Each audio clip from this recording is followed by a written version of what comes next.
Vou passar imediatamente a Cláudia Márcia Ferreira, diretora do Centro Nacional de Folclore e Cultura Popular do IFAM.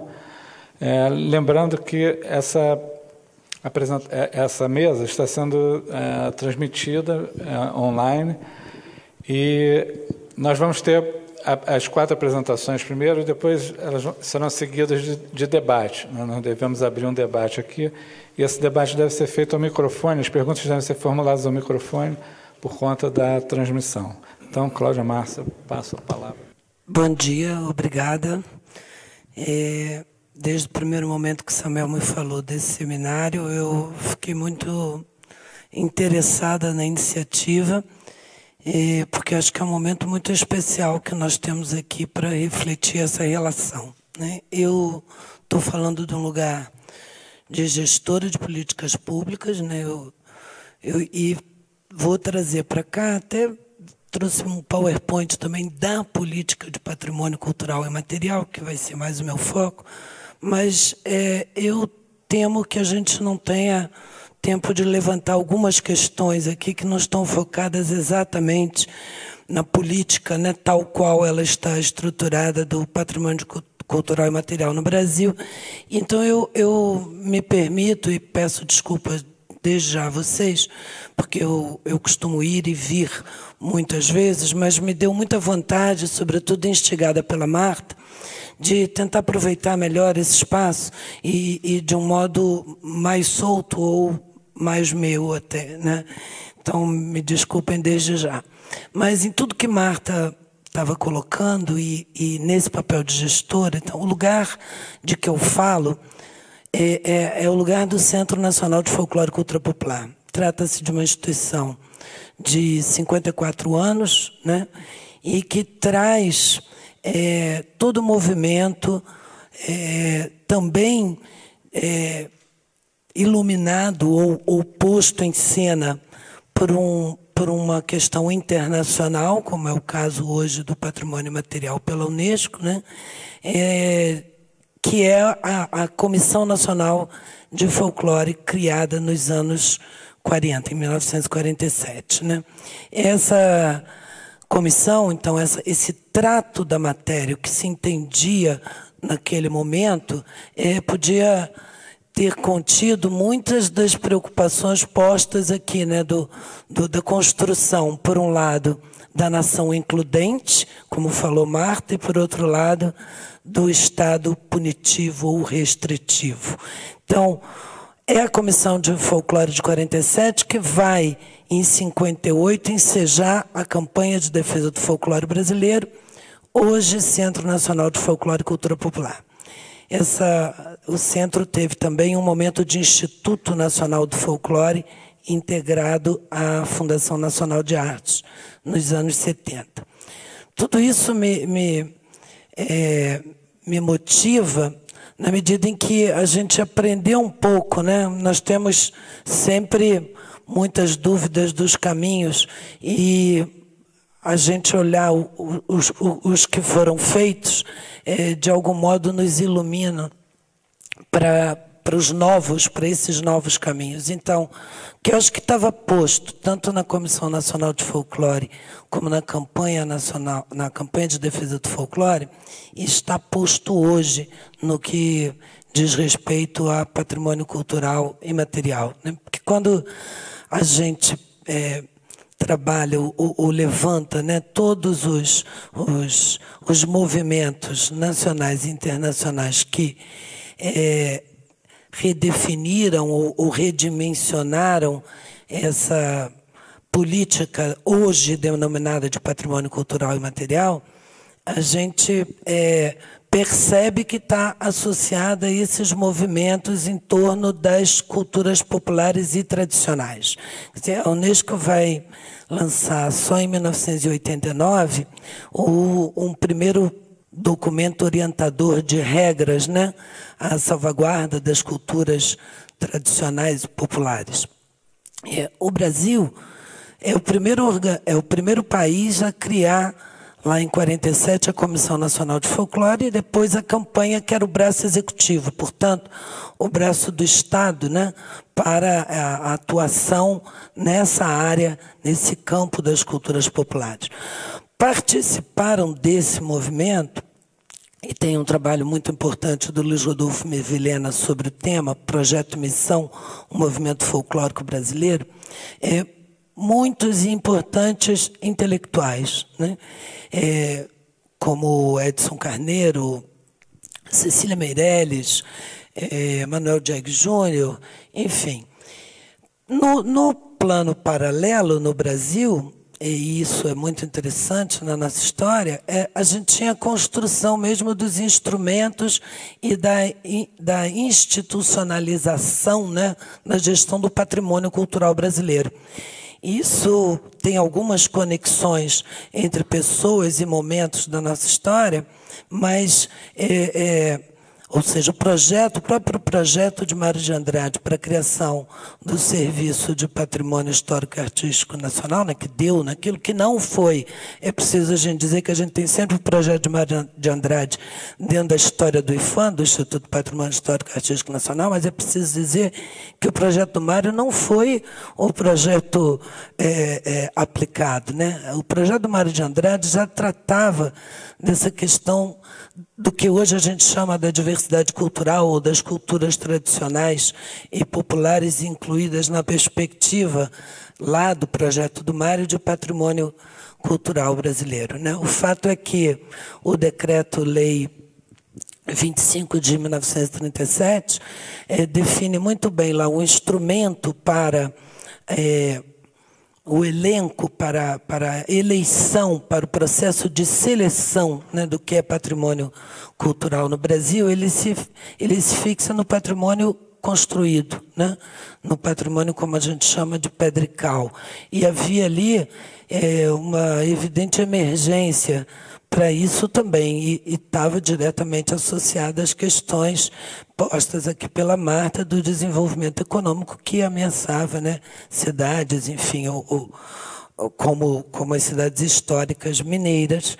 Então, foi feito todo um esforço no sentido dessa proteção do pedrical, e a área, vamos dizer, do patrimônio material ou das culturas populares correu no paralelo, então, institucionalizada, no meu entendimento, no âmbito da campanha de defesa do folclore brasileiro.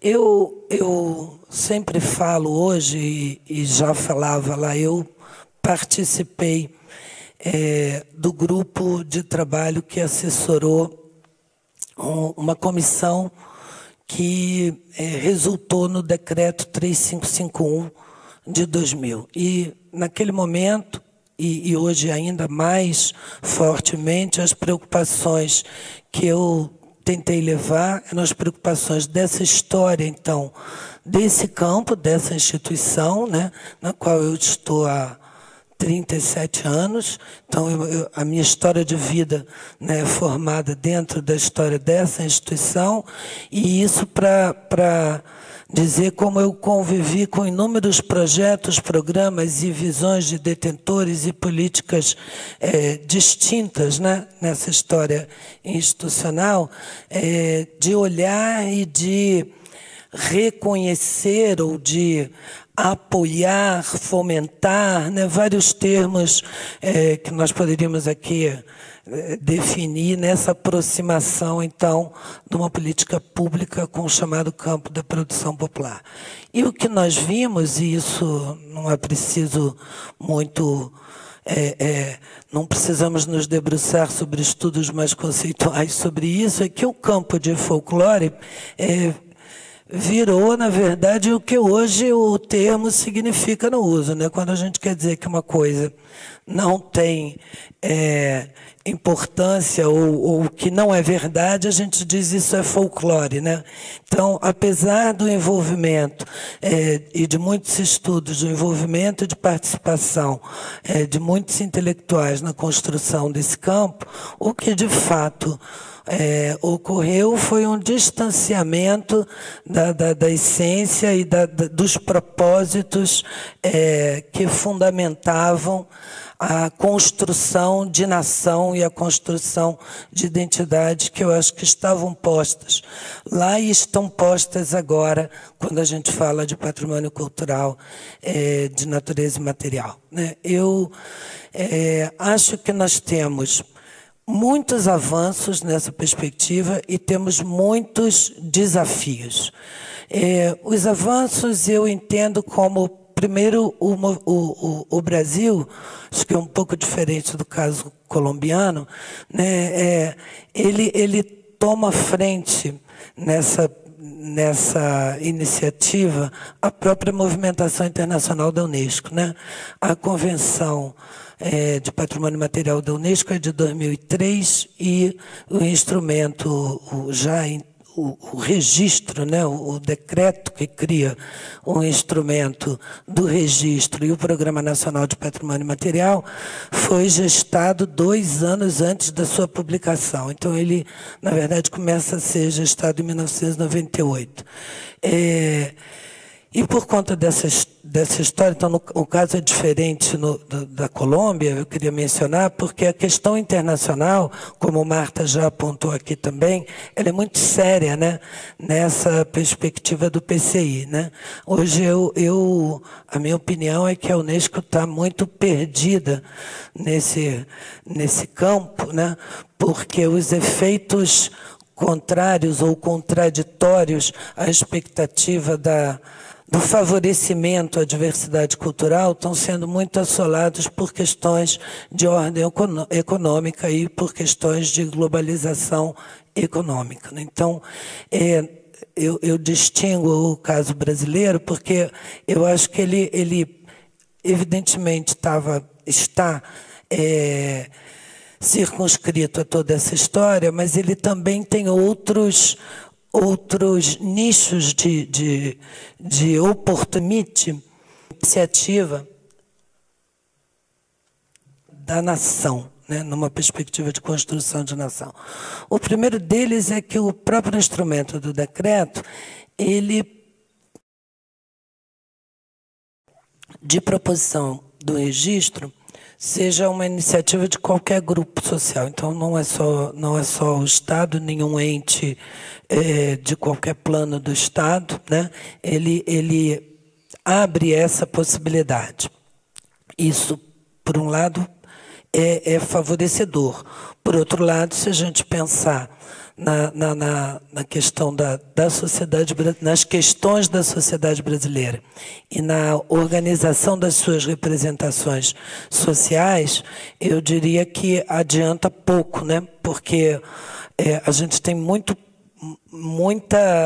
emergência, no meu entendimento, de organizações diferentes da sociedade civil no Brasil, né? Eu acho muito frágil essa organização, então a brecha que o decreto abre não necessariamente é apenas favorecedora. E, nesse particular, eu queria situar a discussão aqui de hoje, né? Eu acho que o plano, a mediação acadêmica e o comprometimento da academia na construção dessas vozes e dessa perspectiva de organização social, no meu entendimento, é fundamental para que a gente não tenha no PCI, né, um novo processo de folclorização. Então, lá em 2000, eu me preocupava com isso e hoje me preocupo muito, porque cada vez mais, né, porque nós já temos bens registrados e nós sabemos ainda melhor, né, quais são os limites desses instrumentos e quais são as vozes que podem ser construídas nesse processo. Eu acho que nos últimos anos nós tivemos um facilitador na gestão de cultura do país também muito importante, que se somou a essa perspectiva aí da outra natureza ou do Instituto do Registro do Patrimônio Cultural Brasileiro, que foi um alargamento do conceito de cultura do Ministério da Cultura, né?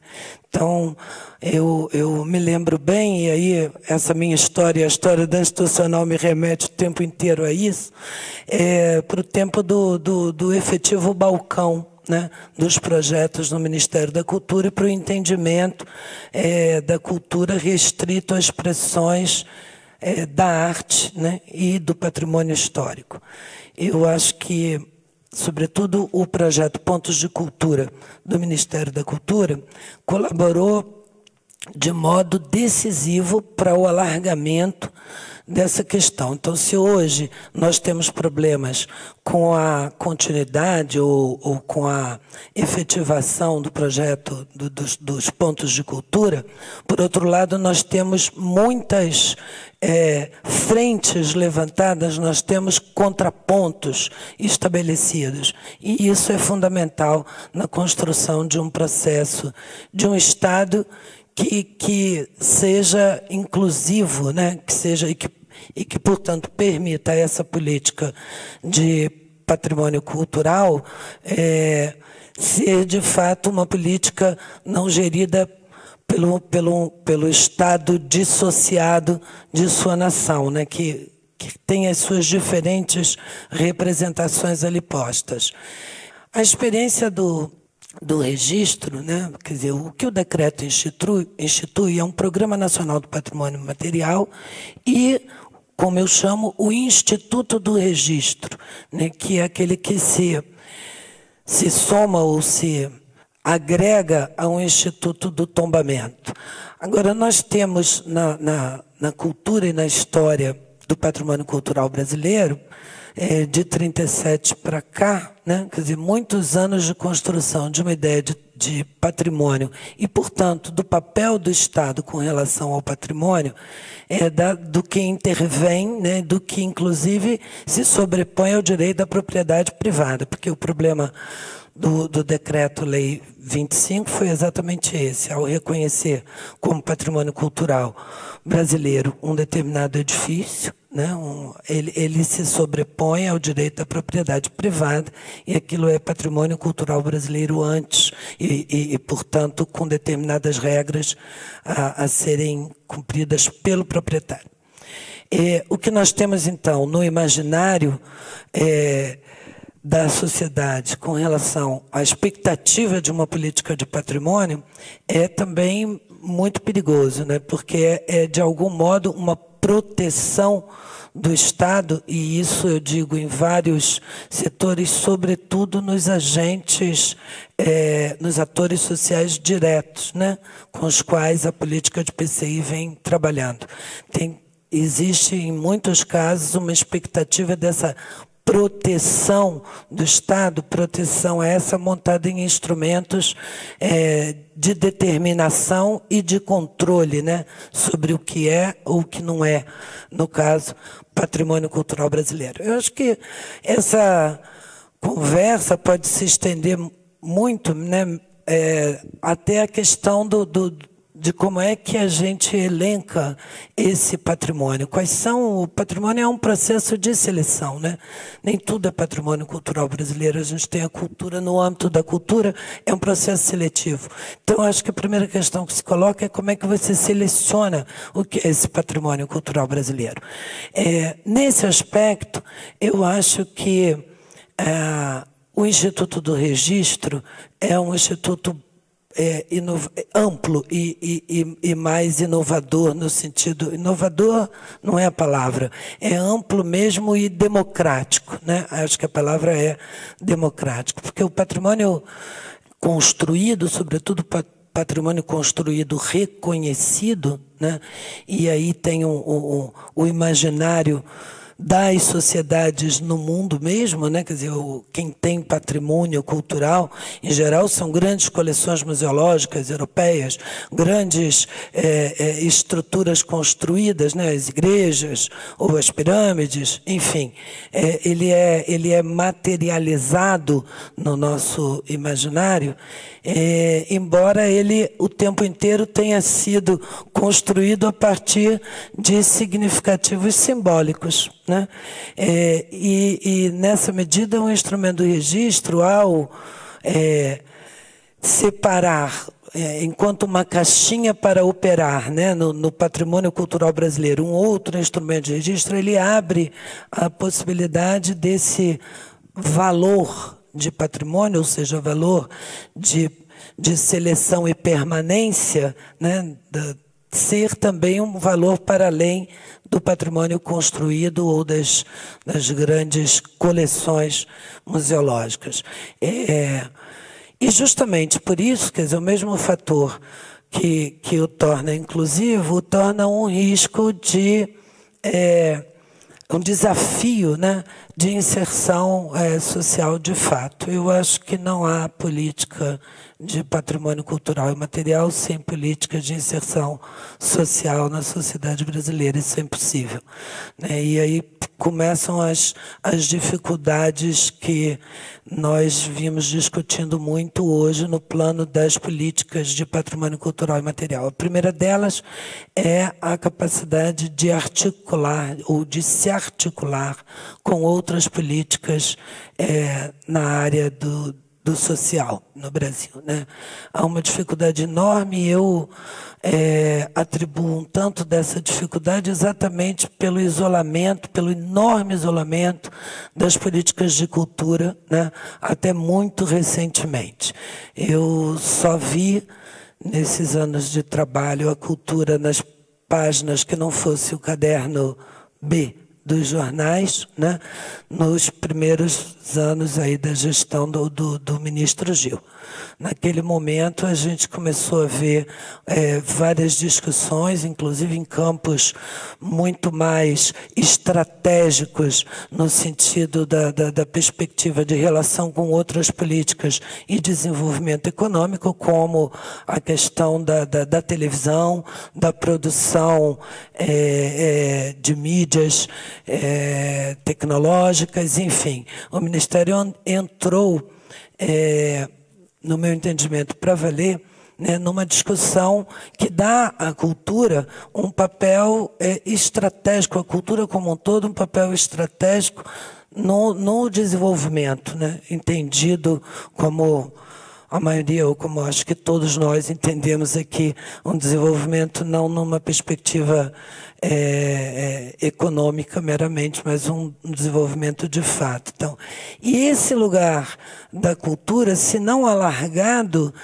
no âmbito das políticas federais, fica impossível a gente tratar de integrar inúmeras políticas públicas com a questão do PCI, que são, no meu entendimento, no nosso entendimento, no entendimento de muitos de nós que estamos trabalhando com a matéria, essenciais. Eu diria que no campo da educação, que é fundamental, mas pontualmente na área de meio ambiente hoje, a gente enfrenta uma série de problemas relacionados aos saberes tradicionais e obtenção de matérias-primas.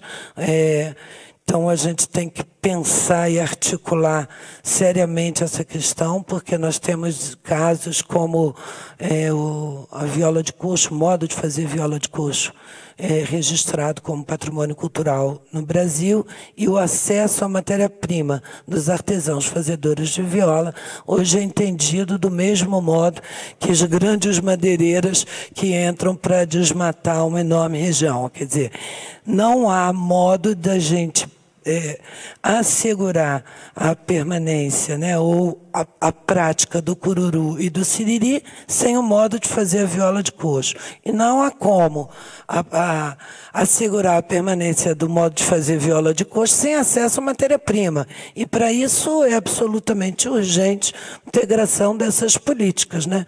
Um outro elemento que aparece toda hora é com as políticas mesmo ditas sociais emergenciais, né? Por exemplo, a questão do direito à previdência, né? Inúmeros mestres registrados. A primeira questão que se coloca, né, eu sou o patrimônio cultural brasileiro, e onde é que estão os meus direitos como cidadão brasileiro, né? Então, nesse sentido, embora a gente tenha milhões de desafios pela frente, eu acho que o instrumento é poderoso. Ele é um instrumento poderoso para o Estado e para o setor acadêmico, né, na construção de um Estado democrático que respeite efetivamente não o discurso apenas da diversidade cultural brasileira, mas os seus protagonistas e os seus agentes diretos. Eu vejo uma série de desafios e não vejo como